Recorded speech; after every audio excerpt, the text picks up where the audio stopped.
Hello everyone, नमस्ते अनि स्वागत छ हजुरहरूलाई हिमालय किचनमा। आज म हजुरहरूको लागि लिएर आएको छु खसीको मासुको पक्कुको रेसिपी। यसलाई सजिलो गरेर छिटो गरेर कसरी बनाउने भनेर म हजुरहरूलाई देखाउँदैछु। यसको लागि मैले यहाँ 1.5 किलो जति खसीको मासुलाई लिएको छु। अब यसमा मैले राखेँ 1 ठुलो चम्चा गरम मसला पाउडर, 3 ठुलो चम्चा जिरा र धनियाको पाउडर,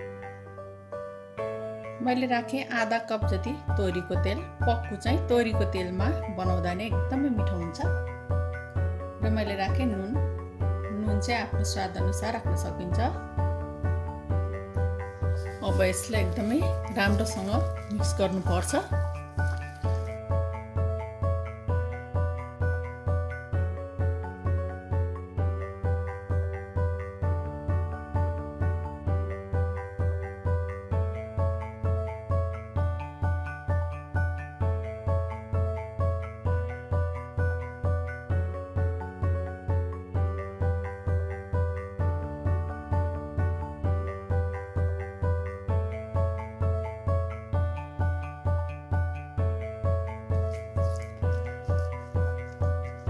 अब यसलाई यसरी राम्रोसँग मिक्स गरिसकेपछि 4-5 घण्टाको लागि छोपेर राख्नुपर्छ। यदि टाइम छैन र छिटो बनाउनु पर्ने छ भने चाहिँ यसलाई 1-2 घण्टा राखेर पनि बनाउन सकिन्छ।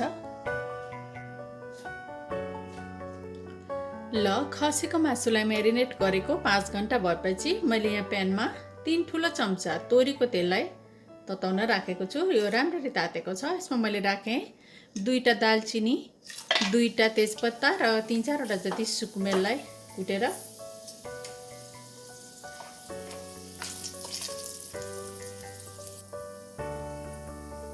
यसमा मैले राखेँ आधा सानो चम्चा बेसार,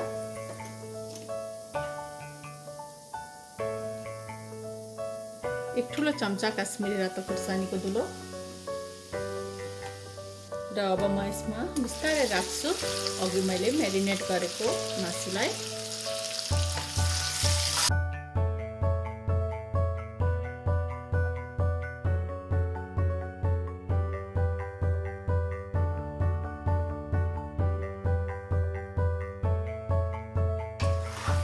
यसमा मैले लसुन अदुवा चाहिँ राखेको छैन। ट्राई गरेर पक्कु बनाउँदा लसुन अदुवा राखिँदैन, त्यही भएर। अब यसलाई यतिकै नछोपिकन सुरुमा चलाउँदै पकाउनु पर्छ। यसमा पानी भने राख्नु हुँदैन। यसलाई यतिकै ड्राई पकाउँदै भुट्दै गर्नुपर्छ।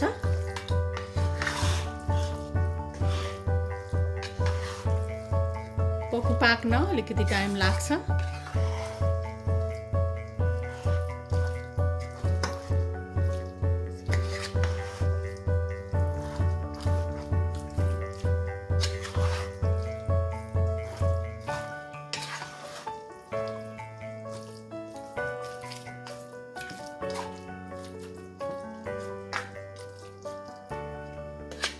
सुरुमा म नछोपिकन यसलाई पकाउँछु।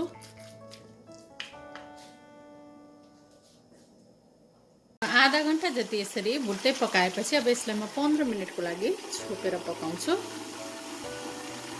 15 मिनट छोपेर पकाएपछि अब यसलाई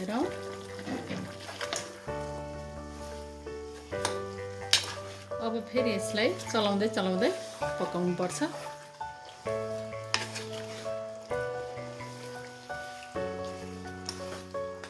अब यसलाई मिडियम टु हाइटमा पकाउनु पर्छ।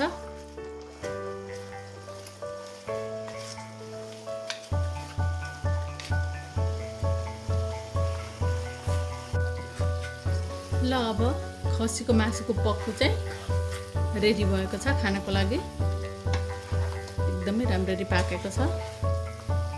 यसमा यसरी तेल माथि आएको छ। अब यो तेल देखिएपछि रेडी हुन्छ।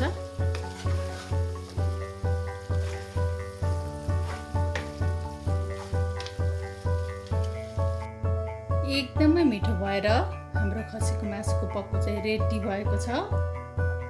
हजुरहरू पनि यसै गरी सजिलो र छिटो तरिकामा खसीको मासु पकाएर अवश्य पनि इन्जोय गर्नुहोला। हस्त। यो रेसिपी हजुरहरूलाई राम्रो लाग्यो भने हाम्रो भिडियोलाई लाइक कमेन्ट सेयर गरिदिनु होला। यस्तै रेसिपीहरूको लागि हाम्रो च्यानललाई सब्स्क्राइब पनि गरिदिनु होला। सब्स्क्राइब गरिसकेपछि नजिकै रहेको नोटिफिकेसन बेललाई पनि अवश्य पनि क्लिक गरिदिनु होला। फेरि पनि यस्तै मिठो परिकारको रेसिपी लिएर आउने नै छु। हाम्रो भिडियो हेरिदिनु भएकोमा हजुरहरूलाई धेरै धेरै धन्यवाद।